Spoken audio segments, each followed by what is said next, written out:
Definition of linear momentum of A particle.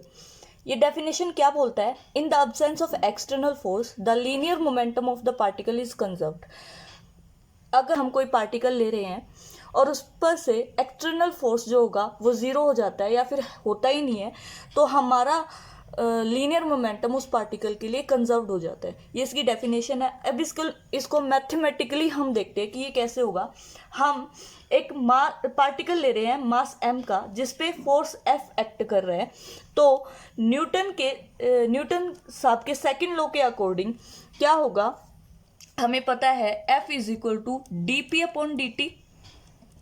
ये हमारा second law of motion है जो न्यूटन सर ने दिया था। इसको हम P हमारा क्या है, linear momentum of the particle. P को हम क्या लिख सकते हैं, mv, momentum is equal to mass into velocity. तो ये हो जाएगा mv/dt, जहां हमारा P है लीनियर मोमेंटम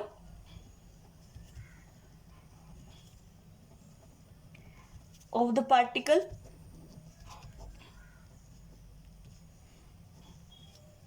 अगर हम पार्टिकल के ऊपर से एक्सटर्नल फोर्स को जीरो कर देते, दैट्स मीन फोर्स जो हमारा है वो जीरो के इक्वल हो जाए, तो ये क्या होगा, dp/dt is equal to zero.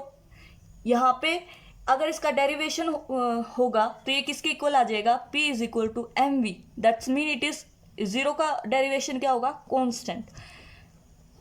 यहाँ हमारे पास ये क्या है, लीनियर मोमेंटम, और लीनियर मोमेंटम हमारा आ गया कांस्टेंट।